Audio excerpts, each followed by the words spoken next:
Hi, Ben Johnson here to record this week's High Tech Friday. This week we take a look at Goobric and Doctopus. Those are awesome tools that will allow you to attach a rubric to every student's assignment that gets submitted into your Google Classroom. Just an awesome way to grade their work, give better feedback, and do it all in a quick and efficient manner. There are a few prereqs. Let me go over those prereqs quickly. First, you need to have a Google Classroom. That's really the easiest way, in my opinion, to manage this. So you just go to classroom.google.com, add a new class, name it, give your kids that code so they can add themselves, and then just add an assignment. And grab a template, hopefully from your Google Drive, with maybe some sort of a prompt on it.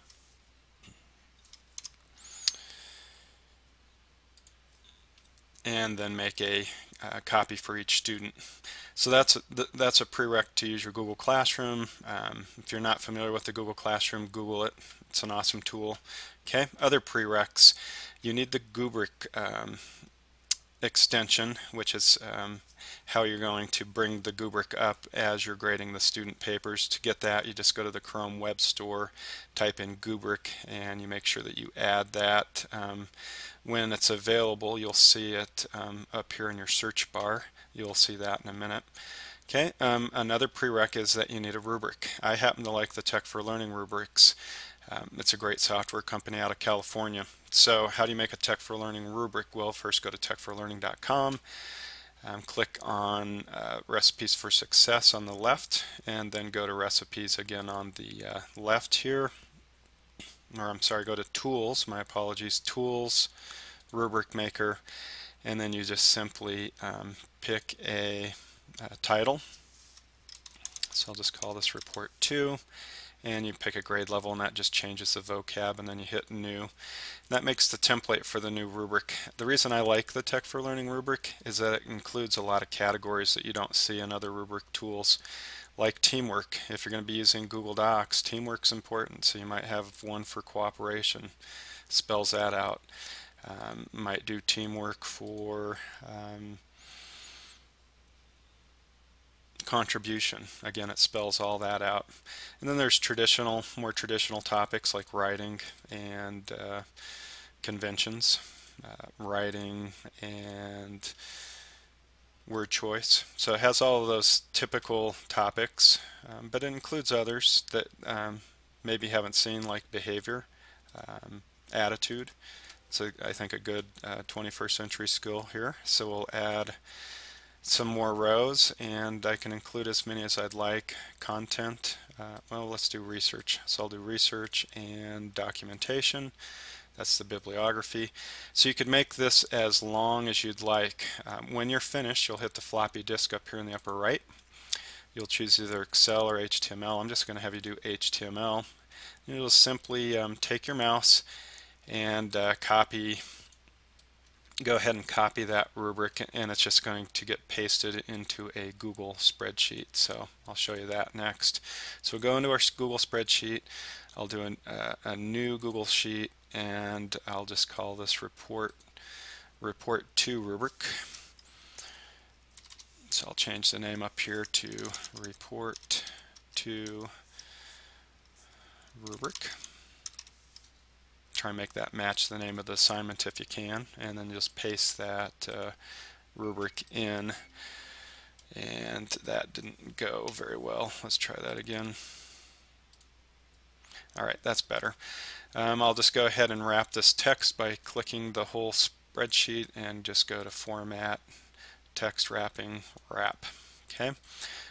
These got off a little bit, so I'll just delete them, and you just simply type whatever scores you'd like to see up here along the top, and you can notice that I used different numbers than I started with, so that's okay. So the first column are your headings, the numbers across the top here, with the first one being blank, and then these are the descriptors, and you're welcome to change those as much as you'd like.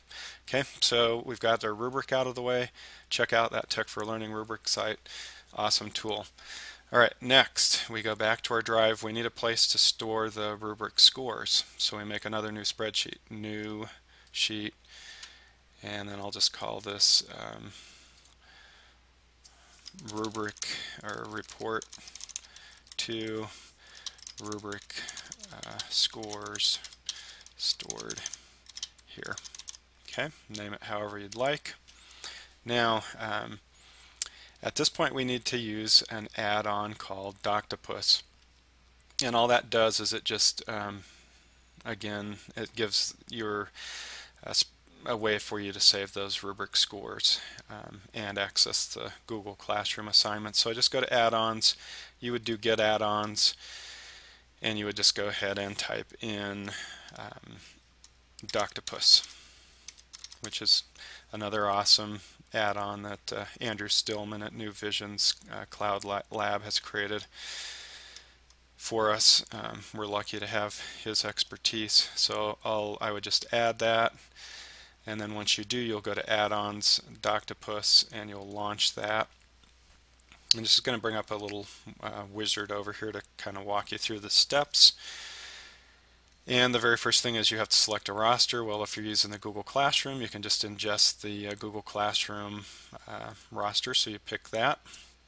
And then you select a class. I've got a lot of these for demo. I'll just do the High Tech Friday class that I'm a teacher of, and then which assignment. And I'm just going to pick the week 1 assignment that I gave, and these are just teachers here at my building, so you're not looking at private student records or anything. Okay, and then at this point we're going to ingest the assignment, which means it's just going to pull these also from your Google Classroom and put them in the spreadsheet. So they're going to live in 2 places. The student's finished work will be in the Google Classroom, and it will also be on this spreadsheet. Don't let that freak you out. We just need a place to store those scores here. So we'll just ingest the assignment, and it's going to go out, find all my students who have turned that in, pop their information on this spreadsheet. And again, these are just teachers in my building, not actual students. Alright, so at this point we need to attach that Goobric or rubric that we just made. So I'll attach Goobric, and I'll select my rubric, and here it is. That well, we want to do report to rubric. So you want to make sure that you name these things clearly, and then we'll attach that Goobric to this assignment. Again, if this seems overwhelming because you're watching it and it's a lot of steps, I would just encourage you not to be overwhelmed by it. You'll find out once you set it up, piece of cake. It'll make life so much better and faster for you when it comes to grading. Here are some instructions. I'll just close that. There's some options over here that you can click on, these blue buttons. Some neat things like you can add a co-teacher here where you can't in the Google Classroom, so it's got some nice functionality here in addition to what you'll see me do right now. Okay, so if you've attached that Goobric extension, you'll see that eyeball up here in your search bar, and at this point you can just simply click on a student's paper. It's going to pull up that student's paper, and we need to assign a score to it. And so you can see that I've already graded these previously, and so you can see a previous rubric already attached here, so just ignore that. It's kind of a nice feature. Each time you rescore it, it's going to add a new rubric to the bottom. Okay, but in this case I want to pretend like this isn't here at all, so I'll just hit this eyeball, and this is where it's going to bring up the student's paper and also my rubric. So for teamwork, I'll give Alyssa 5. She contributed good ideas. Her writing conventions were a lot of spelling errors. So word choice was only slightly more scholarly, so I'll give her 2 there. And then as a teacher, of course, you would just zip through these as you're grading their work. Now, a nice tool here is I can record my voice in a comment, just like Kaizena, or I can just type a message to the student like, ignore this email, because I don't want her to be confused. Now I can email the scores there. I can advance to the next student, which I would check, and then can change it so the student can comment.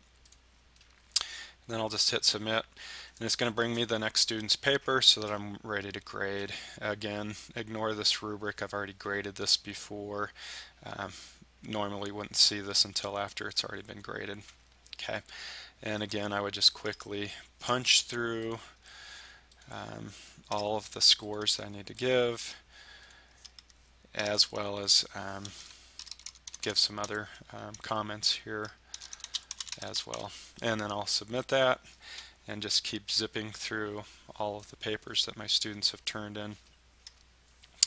And so you can see that once you get going with this, it's actually quite fast. I notice that we're having some network connectivity issues today, but usually if you wait a second or refresh, it'll come right back up. Okay, and so I would just continue to do that until I graded all of their papers. I do want to show you where the scores come back. So if I go back to my report 2 rubric scores stored here, as I score the students, I can see their scores here and also the comment that I gave them. The reason this is useful as a teacher, I might begin to see a trend here. This research documentation, the citing sources, I'm noticing all my students are scoring like a 1 here. So that might mean I didn't do a very good job of explaining that particular component of the assignment. Or on the other hand, maybe my students are doing very well with the teamwork component. So those are just helpful things that might help you as a teacher see some trends that are going on with a particular assignment. Alright, so that's Doctopus, Goobric, and the Google Classroom, along with the Tech for Learning rubric that I really happen to like. Thanks for watching this week's High Tech Friday. Hope you'll give those tools a try. I think that you'll really like them. And a big thanks to Andrew Stillman for creating those and giving them to teachers for free. Awesome. Thanks.